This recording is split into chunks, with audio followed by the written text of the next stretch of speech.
আপনাদের মতো এরকম শিক্ষিত বোকা মেয়েদের আমার খুব ভালো লাগে। হ্যাঁ, যে ধরো আপনার ফোন এখন অন্য একজনের হাতে, অথচ আপনি কিছুই করবে পারতেছেন না, না? হ্যাঁ, পাম গেল কেবা করে? না, আপনার করছি না। আমাক করছো নাকি ফোনের ভিতর কথা করছো রুইতন? ফোনের মধ্যে তো আর সাইকেল দেখা যায় না, তাছাড়া সাইকেলের চাকা পাংচার হয়েছে তোমার দাই না? আচ্ছা, আমার সাইকেলের চাকা পাংচার হয়েছে সেটা তুমি বুঝলে কেবা করে? এই তুমি তোমার কানের থেকে যন্ত্রটা নামাতো, ঘোড়ার ডিম। কথা কইতে ভালো করে কথা কও। আর করো না ডাক্তার, এমন একটা ব্যবসা করি তা কানের থেকেই ফোন নামানোই যায়। আমার তো ভয় আছে যে কানের সাইজ নিয়ে মোবাইলের সাইজ হয়ে যায়। এক মিনিট কাস্টমার, বুঝছেন? কাস্টমার নিজের টাকায় কিনা ফোন হলি পরে হয়তো এরকম হতো না, বুঝছাও? পরে পরে পরে পরে করছি। হ্যাঁ, সেটা অবশ্য ঠিকই কইছ। তোমার কোনো স্ট্যাটাস জ্ঞান নেই। কি করছাও? তুমি একটা ডাক্তার, জাপান তোমার নাম, একটা ফরেন নাম, আর তোমার একটা মোবাইল ফোন নেই, সেটা হয়? ও ভাই, আমার মোবাইল ফোনের কোনো দরকার নেই।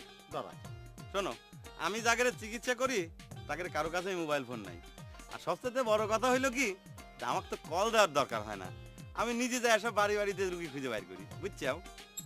ওরে আমি তো সেটা করছি না, আমি করছি যে সেটা তোমার মোবাইল ফোন দরকার নাই, কিন্তু স্ট্যাটাসের একটা ব্যাপার আছে না, এই যে এতগুলো ফোন আমার আমার এটা দরকার আছে, আমি তো একটা স্ট্যাটাস মেনটেন করতেছি। এখন এইগুলোর মধ্যে যে ফোনটা তোমার পছন্দ হয় তুমি নাও। ও ভাই, আমার ফোনের দরকার নাই, তুমি রাখিয়ে তো। ওরে টাকা লাগবে না উপহার হিসেবে। আমি তো কইলাম তো রুইতন, আমার উপহারেরও দরকার নেই। বন্ধু হিসেবে না। ও ভাই, একটা কথা শোনো, এই সারিসুরি গ্রামে আমি রুগীর চিকিৎসা করি দেয় নানান রকম মানুষের নানান কথা আমার শোনা লাগে।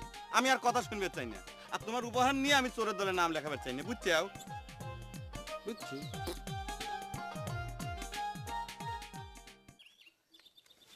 মা, হাটে যাওয়া লাগবে? না, আজ আর যাওয়ার দরকার নেই। ভাগে টাকা কত পাইছি? 600 পাইছিলাম, অর্ধেক দাদন কেটে নিছে, নগদ 300। কি কাম করছিল যে মাত্র ভাগে 600 টাকা পাইস? কাম একেবারে খারাপ করি নাই মা, বোঝোই তো, সাহেব মন্ডলের কাছে টাকার মালও পয়সা হয়ে যায়। এটা কোনো কথা হইলো? কষ্ট করে জিনিস এনে যদি টাকার মাল পয়সায় বিক্রি হয় তাহলে কি সহ্য হয়? বাদ দে তোমা, এ তো টাকা দিয়ে কেনা জিনিস না, সহ্য না হওয়ার কি আছে? রঞ্জু স্যাংরাটা ঠিক কথাই কয়, দাদন নিয়ে কাম করা মানে অনেক বড় লোক করা। বললাম ভাই, তোমার সাথে একটা কথা কবে আসছিলাম, সময় হবে নি? সময় হবি না কেন? আমি তো আজ কামে যাচ্ছি না। তা তোমার কাজ কামের খবর কি? আর আমার কাজ কামের খবর কি হবে? এত কাম করি, মাও নাই বাপও নাই, খাবি কিডা? চাচি, তোমার এত করে কইলাম একটা বিয়ে দিয়ে দাও, তো সে কথা তুমি কানেই তুলতিছো না। আমার কানে তুলে কি হবি রে? তোকে তো আমি এত করে কইছিলাম, তুই তো রাজি হলি না। হয় তোমারও তো নজরে পড়বে ওসব বুড়ে দূরে বউ মারা লোক, গায়ে কি যুবক আবিয়া ছাওয়ালের অভাব পড়েছে? ওসব তুমি চোখে দেখো না? এ কাকুলি, আমার কি খবর আইছো? এখানেই কবা নাকি মার সামনে কত সমস্যা আছে?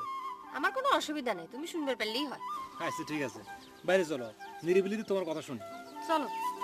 মা গেলাম। চাচি গেলাম।